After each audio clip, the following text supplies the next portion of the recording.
A ver, ¿cómo se organiza un país tan enorme y tan diverso como Argentina? Bueno, la respuesta está en su arquitectura del poder, un sistema que se diseñó para equilibrar la autoridad entre la nación y sus provincias. Hoy vamos a desarmar ese plano, vamos a meternos de lleno en el federalismo argentino. Y todo arranca con una pregunta central, una que va a guiar todo nuestro análisis. En un territorio de estas dimensiones, ¿cómo se distribuye la autoridad? ¿Quién toma las decisiones importantes y dónde está el poder final? Para encontrar una respuesta, vamos a seguir un mapa con 5 paradas. Primero, lo básico, que es el federalismo. Después, un viaje a sus orígenes históricos. De ahí, vamos a analizar las reglas del juego, cómo se reparte el poder. Exploraremos algunos casos únicos que, desafían un poco el sistema. Y al final, llegaremos al punto más caliente de todos, la discusión por el dinero. Bien, empecemos por el principio. Toda gran construcción necesita un plano, ¿no? En la política, ese plano se llama federalismo. Pero, ¿qué significa exactamente? Para entenderlo fácil, imaginemos 2 modelos opuestos.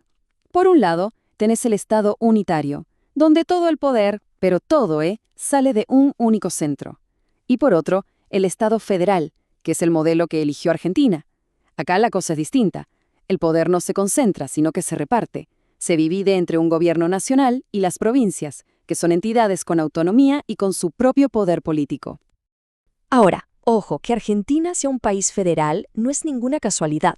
Fue en realidad el resultado de una historia larga, conflictiva y que es clave para entender por qué el sistema funciona como funciona hoy.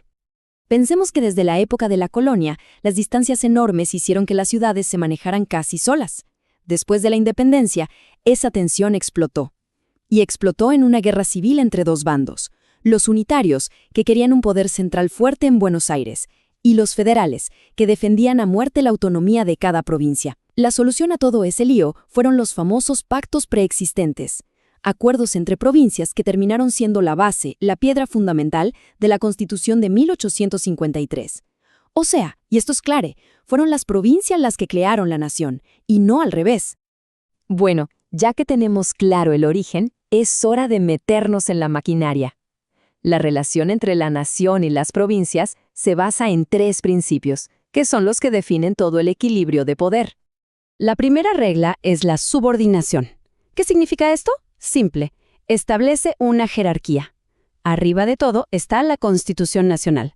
Ninguna ley o constitución provincial puede ir en contra de ella. Es el marco legal que nos une a todos. La segunda regla es la participación. Las provincias no son simples espectadoras, participan y mucho en las decisiones del gobierno federal. El lugar donde esto se ve más claro es, sin dudas, el Senado de la Nación, donde cada provincia tiene la misma cantidad de representantes para defender sus intereses. Y llegamos a la tercera, que para muchos es el corazón del federalismo, la coordinación. Acá se define quién hace qué. Y la regla de oro, la del artículo 121, es muy clara. Todo poder que las provincias no le dieron específicamente a la nación, se lo quedan ellas. Este principio define todo el reparto de tareas.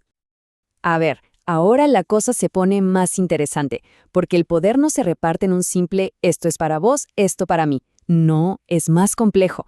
Hay competencias que son exclusivas, como intervenir una provincia para la nación o dictar su propia constitución para las provincias.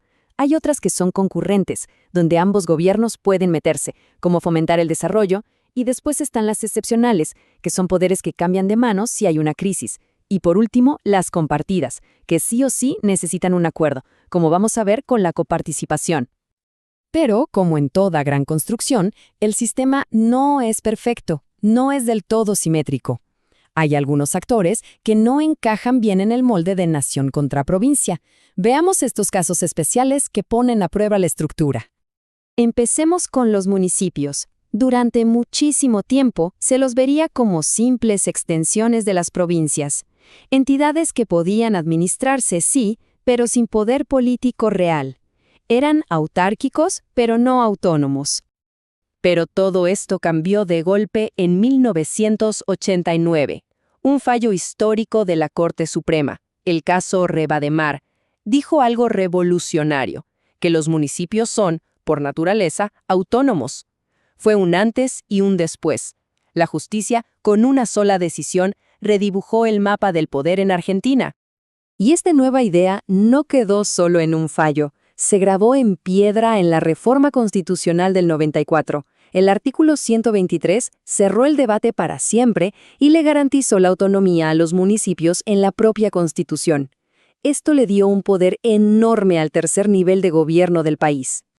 Y después está el caso de la Ciudad Autónoma de Buenos Aires. Cava es un híbrido. No llega a ser una provincia, pero tiene mucho más poder que cualquier municipio. Elija su propio gobierno, tiene su propia constitución, pero su autonomía está limitada por una ley nacional.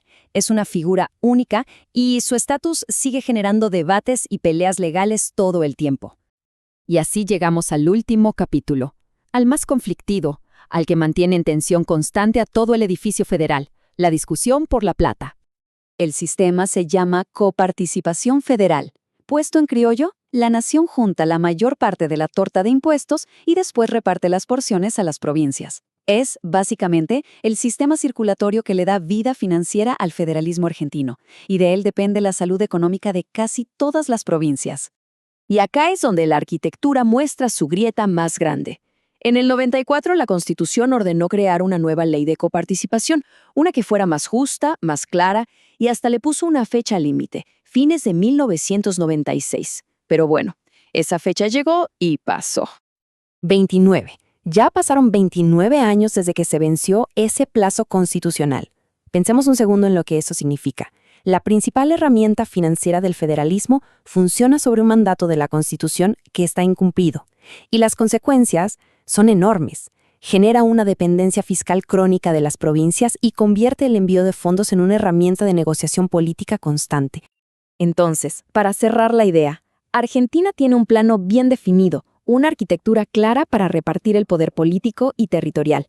Pero el cableado financiero, la parte que hace que todo funcione de manera predecible, está, pendiente. Y esto hace que el reparto de la plata sea una negociación política permanente, en vez de una regla clara, lo que alimenta tensiones y desconfianza entre la nación y las provincias.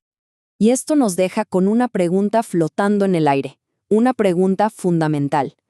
Cuando una pieza tan importante del sistema sigue sin resolverse por tanto tiempo, ¿qué nos dice sobre la solidez y el futuro del equilibrio de poder en el federalismo argentino?